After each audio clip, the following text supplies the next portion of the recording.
evening, everyone, and welcome to Palm Beach County Friday Night Football. Thanks for joining us from beautiful Delray Beach. It's the Palm Beach Lakes Rams taking on the Atlantic Eagles. Good evening, everyone. Good Friday evening.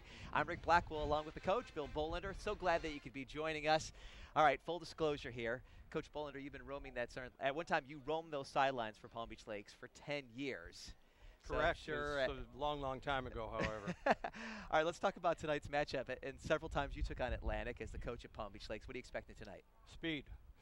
The team speed on both sides of the ball for both teams is going to be extraordinary. Talent-wise, I'm sure they both match up with each other. They both had tough games last week, and we'll talk about the Atlantic last-second victory. But what I look for tonight is high speed, fast break offense. Atlantic plays at a high tempo. We had them a couple times last year. And Lakes wants to play at a high tempo, and they have explosive people. So it should be up and down, Rick. There's a lot of individual stars that will be playing on that football field tonight, kids that will have a good chance to play Division I football next year. But tonight, they're going to give us a treat. They're playing high school football right here in Palm Beach County.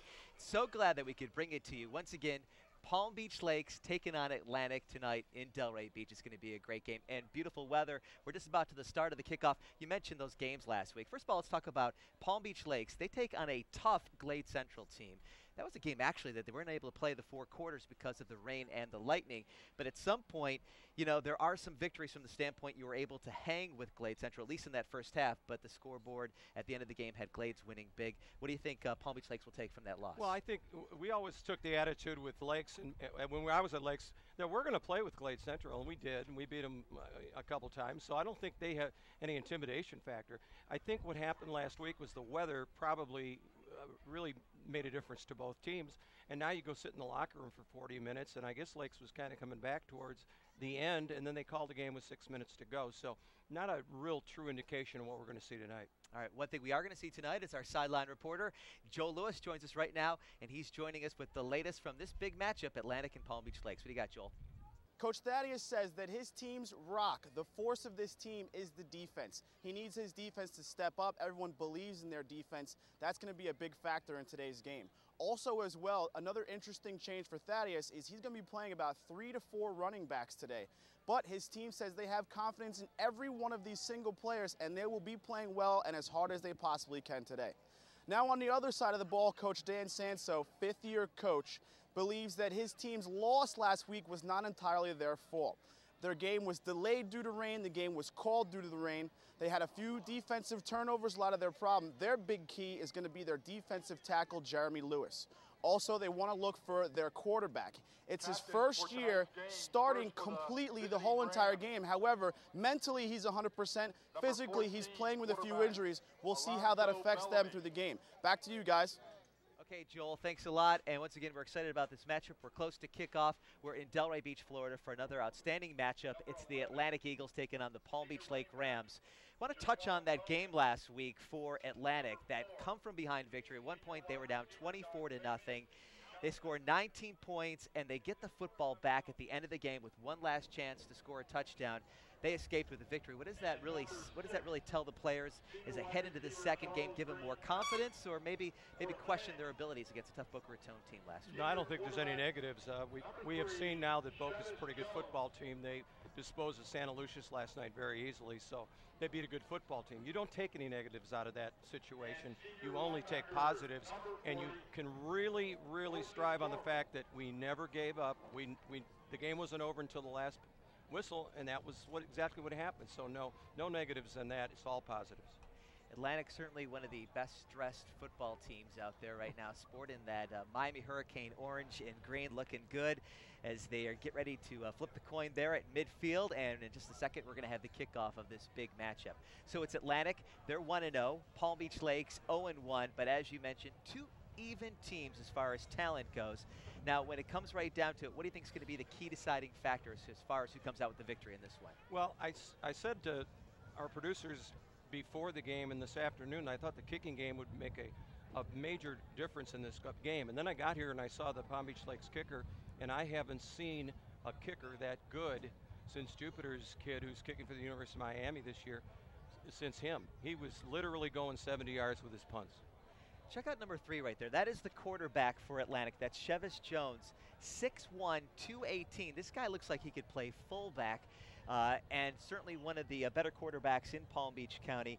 Coach Andre Thaddeus of Atlantic says that he's one of the smartest football players that he has ever coached. So he's got the size, he's got the smarts, and he also has the arm. He always wants to compete, and you can see right there that as far as competition is concerned, he's going to excel with that size and those smarts. And just what we know about Chavis Jones, Coach. Well, I'll tell you what, Atlantic has been blessed with some of the best quarterbacks around. Their kid a couple years ago, of course, went on to set the NCAA record in his first year as a freshman, and this kid looks as a specimen. In fact, both quarterbacks look extremely big, poised, long bodies. I was watching them throw. They throw tight spirals, and it's real apparent that they are pretty much in control of their football teams. One thing that's exciting whenever you get two great teams like this are the individual talents out there. And in this particular case, we have two players that made that top 11 players. The Palm Beach Post comes out with some of their top 11 players. And when you're talking, first of all, about Atlantic, you got to look right now to their safety, Carnell Hatcher, number 1. He's a senior, 6'2", 190. And he right now is being called the number 3 safety prospect in the state of Florida, so we'll look for him. Now, as far as the defense is concerned for Palm Beach Lakes, they've got a defensive lineman by the name of Jeremy Lewis, 6'4", 290, who's one of the second top prospects on that D line in the state of Florida. These guys are being recruited by Miami, Florida State, and Florida, so keep your eyes on them. Once again, Jeremy Lewis for Palm Beach Lakes, and Jeremy also on the other side, we have number 1 Carnell Hatcher for Atlantic. So some great individual players out there. Yeah, and what scouts like to see, and of course they're going to see all these films, is they like to see those kids matched up against people of equal ability, and that's what you're going to get tonight. So this is a true barometer on how those kids are going to do to the next level, because they're really not outmanned on the other side of the ball, and you're going to see some real exciting things tonight. I'm really looking forward to this football game. All right, Jaquan Hogan is back for Palm Beach Lakes, also along with number 8. That's Guimara Lovell, and kicking for Atlantic High School is number 12, Alex Bornovic. So we are getting ready to get started in Delray Beach. You know what's great? We have a scoreboard that's working tonight. The Atlantic Stadium nice? Has a scoreboard. Last week we were at Santa Lucia's, and it was a little difficult trying to tell you what the score and the time were throughout that game, but we do have a working scoreboard, and we've got two great teams, so we're looking forward to getting this game kicked off. And Bornovic with the kick, a short kick, and it's going to be taken over there by Palm Beach Lakes at the 25-yard line. The return man gets just a couple of yards, so it's going to be first down and 10, Palm Beach Lakes at their own 25-yard line. Let's set the starting offense right now for Palm Beach Lakes. Coach, you mentioned him, number 14, Alonzo Bellamy. He's a 6'1", 185 senior. He'll be the quarterback tonight. What do we know about Bellamy? I can't see anything out here that wouldn't indicate to me that this is going to be a fast-paced ball game. Great kick by the kicker, by the way. Rick, as the returner only had 3 yards to be able to get up the field, and Atlantic was all over him. And I think that's a set play and a very intelligent play by the Atlantic coaching staff. All right, I called it kind of a short kick, but it's one of those high ones that didn't yield much of a return. So first down and 10, Palm Beach Lakes. Once again, Bellamy is your quarterback for the Rams, and he's going to start right now. Dropping back a quick pass over there to the left sideline, and a gain of about 6 yards. Look like it's number... They open up with basically was a wide receiver screen. Atlantic's in what we call a split 4 defense, where they got their inside linebackers in between the tackles, and they're playing a little soft on the corner. Bellamy, it looks to me, has got that just quick-like release, which everybody likes to see, and I can see he was going to be very accurate. We're going to see some no-huddle offense from Atlantic. It looks like we're seeing some no-huddle right now from Palm Beach Lakes. 2nd and 7, and the pitch right now to number 7, Matt Elam. Elam gets outside. He breaks one tackle, finally forced out of bounds at the 43-yard line. So it'll be first down and 10, Palm Beach Lakes. Matt Elam is one player definitely to keep your eye on, a 6-foot sophomore. And the coaching staff over at Palm Beach Lakes very excited about this sophomore. They say this kid's got speed to burn, explosive, fast. He's going to get a lot of touches tonight, Coach.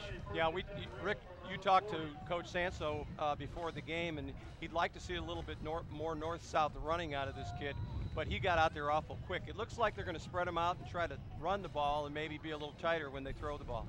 Once again, no huddle. Bellamy looking right now over the defense, takes his time, deliberate play calling, and Right now, again, it's going to be Elam, same side of the field. This time, though, he gets nothing. A loss of 7 yards.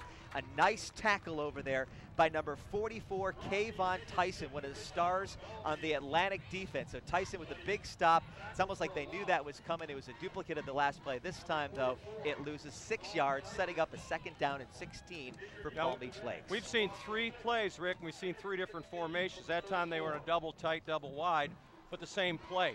Number 11, the tight end, missed his block, and the defensive end for Atlantic just got up the field and made a good play. Bellamy once again under center, and it's just again Elam in the backfield, and the handoff is to number 1, actually that is Carnell Hatcher, number 1, Rodney Mickens, who gets the carry right there for Palm Beach Lakes, and he picks up about 4 yards, so it's going to be 3rd down and 12. We'll see what Bellamy does. Still no huddle. One thing about Bellamy is that this kid played a lot last year. He platooned with the quarterback last year, so obviously he is a student of the game. And it's really one of the only reasons you can go to that no huddle when you have a kid with that much experience. Oh, absolutely, and they are in a no huddle. He goes over and gets the signal from the coaching staff, and they get right on the ball. I'll elaborate on it later, but he reminds me so much of a quarterback from Lakes a few years back, but we'll get to that later. All right. Alonzo Bellamy right now looking at a 3rd down and 15. We've got motion right now by the running back, Jaquan Hogan. He's in motion, and the pass is going to be to number 6, Patrick Charles Green.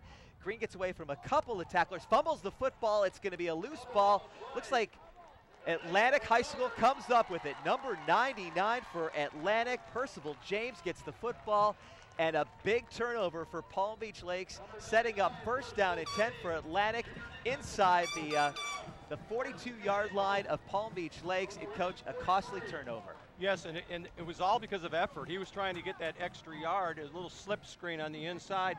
He comes down and gets the ball. Now watch the extra effort here. I like the pursuit of the Atlantic defensive line as they get out there to make the tackle. Now he's going to fight for the extra yards right there, and he gets the 3rd hit and drops the football.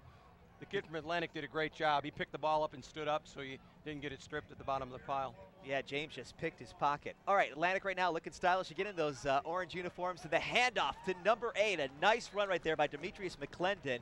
Off tackle, he gets about 7 yards. So right now, Atlantic looking like they're in the I formation. Chavis Jones is your quarterback.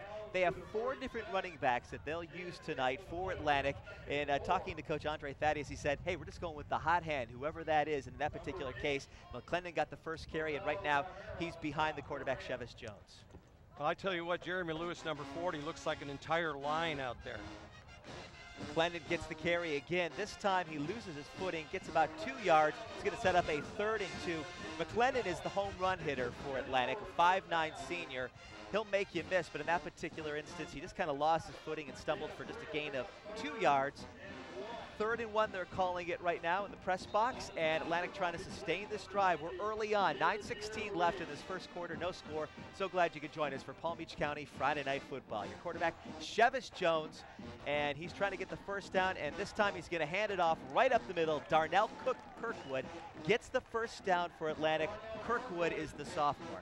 I'll tell you what, Rick, what I've seen so far is that Palm Beach Lakes is in what we call the old Texas defense. It's a 4-3 with 3 linebackers, and the 2 outside linebackers have to walk out on those 2 receivers, and it leaves you more people in the box for offense than it does defense. They've only got 5 people in the box. They will not be able to stop Atlantic's running game unless they bring some more people inside.